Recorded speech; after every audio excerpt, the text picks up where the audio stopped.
I'm Moyo, and this is Shy Chat.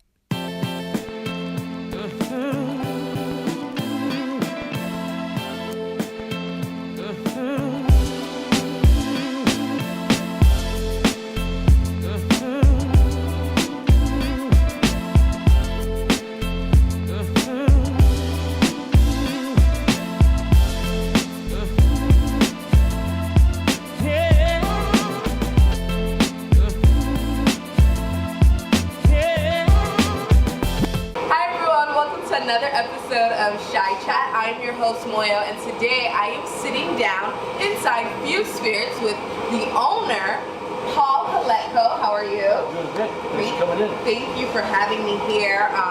This is awesome. We're going to call it a shop and distillery as well. So actually what's pretty unique about this place is, first of all, I almost got lost. So you have to go through an alley to come inside. It's pretty cool actually, and this used to be was it a car, like they used to fix cars here? I saw online. Yeah, so back in the day they had a Jaguar repair shop here. Okay. For a while it was a high-end photography studio for high-end exotic cars. Okay. When I came in, it was actually a repair shop specializing in cars of unknown ownership or top shop. All right, so this let's scoot back a little. This all began in 2011. Now, before this, what were you doing? In 2011, I was working in an office. I had a small business that was designing and building custom guitar effects pedals.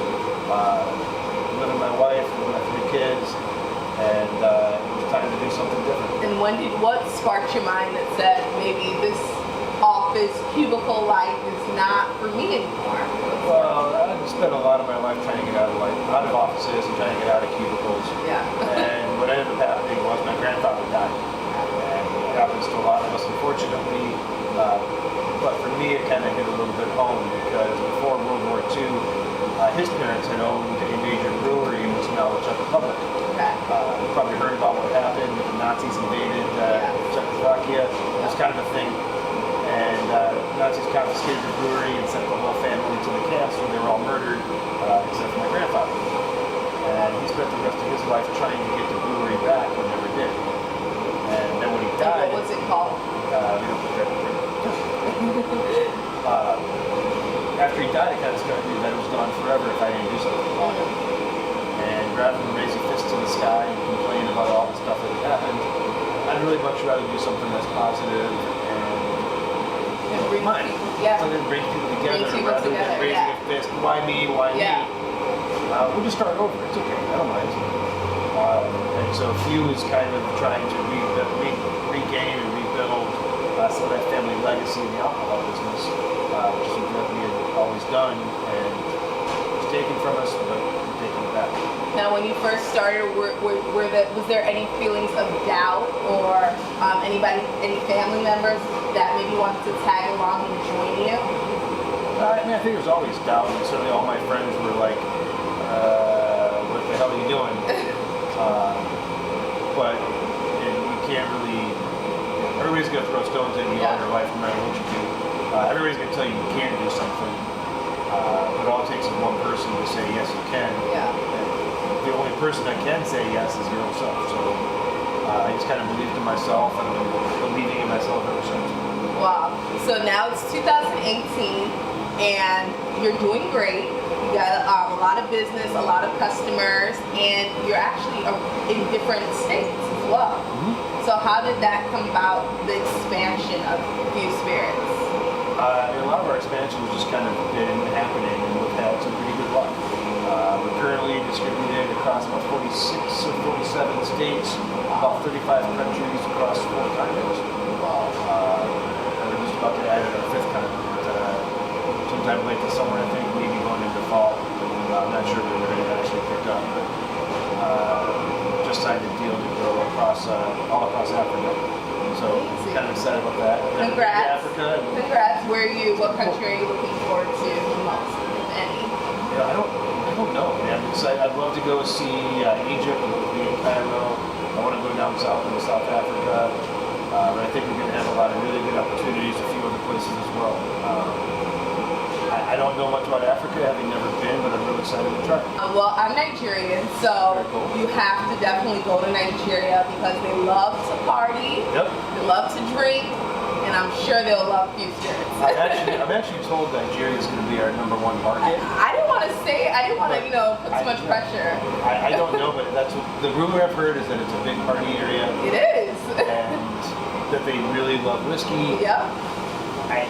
Again, I haven't been there. And I don't think you'll enjoy it yourself. I'm excited. One of my partners, Allison, was talking to our people there months ago. Okay. And she got excited, so she's excited, I'm excited. Yeah, be careful and have fun. That's all I can say. So I know I saw online that you guys have Few Fridays. So what exactly is that? Is that only in the summertime? Is it a party? Can you tell the viewers a little bit about that? The Few Fridays are just a wonderful night. We do them only in the summer because it's kind of a little bit of an alley party. We bring in live music, we bring in food trucks, and people show up, they buy drinks. The entire family can come on The over. whole family comes, dogs come, babies come, kids come. And everybody just hangs out in the alley, listens to music. Live music, that Live is. music, Yep. and it's great. Again, real cover. It's a nice, low-key, fun evening where you can enjoy yourself, enjoy the neighborhood, and get out and about and check out the local distillery. All right, so about how many people do you have working here with you? Here at Few, we've got about 17 people working with us. Pretty a small crew. It's a relatively small crew, but we do a lot with what we got. Yeah. We just hired a new guy today, which is really exciting. We're excited. And we just continue to grow. And people are really excited about what we're doing. And it's really exciting to us to really share this passion we have for making whiskey with the world. Okay, and then I want to know, why did you decide to bring it to Evanston, Illinois? Out of all places in the Chicagoland area or Illinois, why Evanston? I decided to put the distillery here in Evanston because this is where I live. We started the distillery, I lived about 3 blocks away from here, about 2.5 call it. And it was about halfway between my house and where my kids go to school. And so it was a great way for me to be able to spend all that extra time with the kids or working instead of sitting on the train or sitting in the car commuting. And it's almost like you're working from home. You're so close. It's very, very close. I can go home for lunch, I can go home for dinner, come back. It's about a 5-minute walk. So I can't drive, I can't even really bike because it's too close. That close. Awesome. All right, so now we're going to take a look around, and then maybe you'll give me a tour? Absolutely. All right. All right, Paul, so where are we right now? So right now we are in our tasting room, kind of right behind our bar. This is where we do all of our tours. We have bottle sales, merch sales. This is where we serve the cocktails during our Few Fridays. It's kind of like the public-facing side of the distillery, all right here. And roughly how much does a bottle run for? Bottles here run anywhere from about 45 to about 55 for our whiskeys, and about 35 to 40 on our gins. Okay. Plus tax. Plus tax. All right. And I wanted to actually know the ingredients. Sure. Or is that secret? Our bourbon is a mash bill of 70% corn, 20% rye, 10% malted barley. We use a beer yeast to ferment, so it's going to give it a lot of really big, really spicy notes. And whereas our rye whiskey is 70% rye, 20% corn, 10% malted barley, but we use a wine yeast to ferment, which is going to give it a little bit of fruity note as well. Now, when you're coming up with this, did it take you a while to mix different ingredients together? A little bit of this, a little bit of that? Or how did it all come all together? Yeah, recipe development was certainly a lot of trial and error, trying to decide what we're looking for. Starting off with like a vision of what I wanted it to taste like, and then developing a recipe from there based on the flavors. Okay. Corn? Rye, malted barley, and then we're looking at flowers, because that's what we actually use for the actual distillation. The flowers are a lot less visually appealing than All right. Follow me in the back.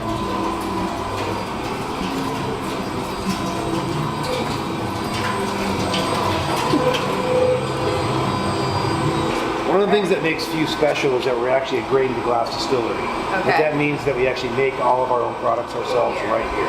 And so we're really proud of the fact when you come in, you're going to see thousands of pounds of grain.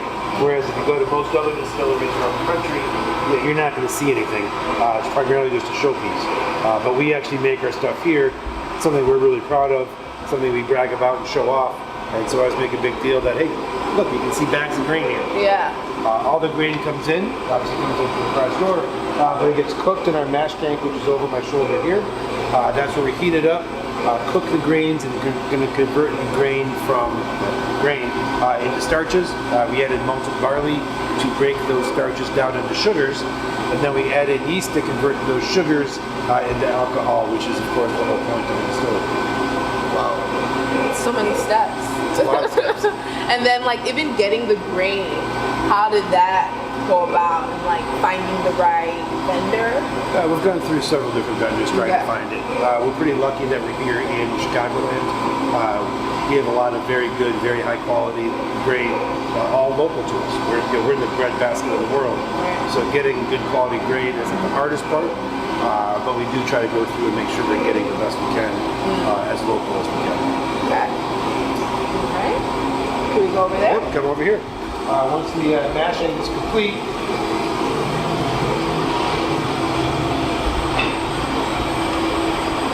as soon as the mashing is complete, we're going to add it into our fermenters over here.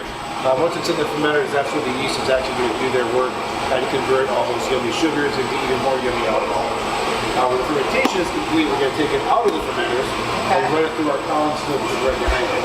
So right now in here, we're running through some bourbon, I believe.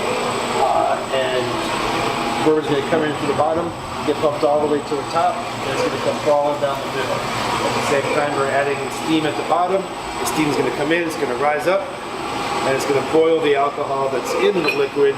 And that alcohol is going to, once it's boiled, it's going to turn into vapor, and that vapor is going to continue rising. That enters into a cold water bath in the condenser, and then spirit is going to come out through our parent right here. This is called low wines, which is kind of an intermediate step in the production of the whiskey.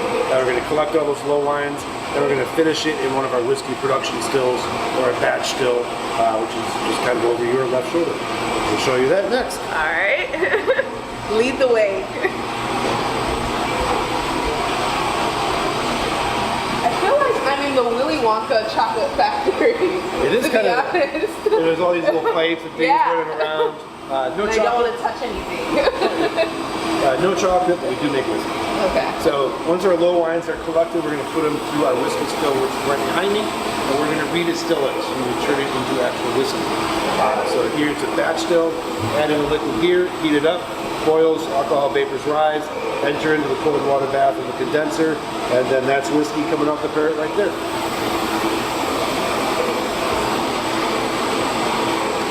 Can I try it? Feel free.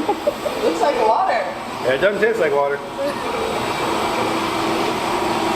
It's not water. That's not water. It's not water. All right. And so then once that's complete, we're going to take that, we're going to let it rest overnight to kind of marry all the different parts of the distillation run together, add it into barrels, and store it in barrels until it's ready to bottle. Awesome. Okay, so how long is this entire process, and about how many bottles can it fill up? So each, we call it about 6 to 7 days. And we call it a day to mash, 3 days to ferment, a day to script, a day to finish, a day to rest. It's about a week from grain to spirit. And then once it goes in the barrel, it just sits there for several years until it's ready to bottle. And then how many bottles could it well, we run about a half a gallon a minute, so about $2 a minute, which sounds like a lot, but it takes us about 4 days to produce what Jim Beam spills every day. Okay.